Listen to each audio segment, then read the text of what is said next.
বন্ধুরা, আজ তোমাদের সাথে একটা মিনি ব্লগ শেয়ার করছি। আমি সাধারণত ব্লগ শেয়ার করি না, কারণ আমার ব্লগ করার মতন করে দেওয়ার মতন কেউ নেই, সেই জন্য। তা আজকে একটা ছোট্ট ব্লগ এই স্টুডেন্টরাই করে দিয়েছে, সেটাই শেয়ার করছি। কালকেই তো সরস্বতী পুজো, দেখো সব স্টুডেন্টরা গেছে আর আমার ছেলেরা, 2 ছেলে গেছে। এবারে বড় ছেলে এখানে থাকে না, এবারে এখানেই আছে পুজোর সময়। যাই হোক, সবাই মিলে গিয়ে ওরা ফল টল কিনে নিয়ে এসছে, ঠাকুর কিনে নিয়ে এসছে। ফলগুলো দেখো না কি বড় বড়, ওদিকে দশকর্মা ভাণ্ডারের জিনিস।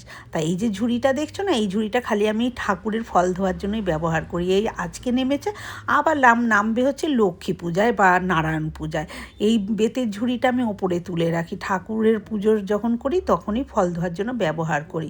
তারপরে সমস্ত কাজ সংসারে করে ফল টল ধুয়ে নিয়েছি, দিয়ে চান ঠান করে চলে এসেছি মায়ের সেই গয়না পরিয়ে দেওয়ার জন্য। আর মায়ের গয়নাটা এবারে মায়ের এক স্টুডেন্টই দিয়েছে। আমি ওকে আনতে বলেছিলাম, কেন ঠাকুরটা এসেছে, কোনো গয়না টয়না ছাড়া, গয়না না পরলে কি ভালো লাগে বলো দেখতে। তাই জন্য ওকে বলেছিলাম, তা ও এনে দিয়ে আর পয়সাই নেয়নি। আচ্ছা, তারপরে ছেলেকে বললাম একটু মালাটা পরিয়ে দে, মাকে বেশ বড় করে মালা পরালে দেখতে ভালো লাগে।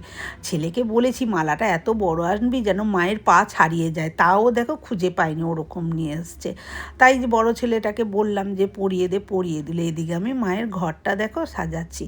আমার কাছে ওদের ডাব আনতে বলেছিলাম, ডাবের না প্রচুর দাম, আর ভালো ডাবও পাইনি। সেই জন্য আমার ঘরে যে বৃহস্পতিবারে পুজো করি পেতলের ডাবটা, সেটা দিয়েই মায়ের ঘট আমি সাজিয়ে দিচ্ছি।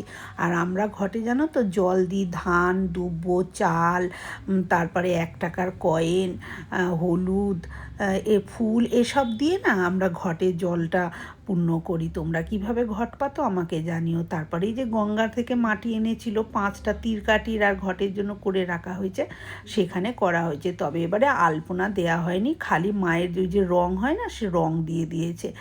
আলপনা দেওয়ার একদম সময়ই হয়নি।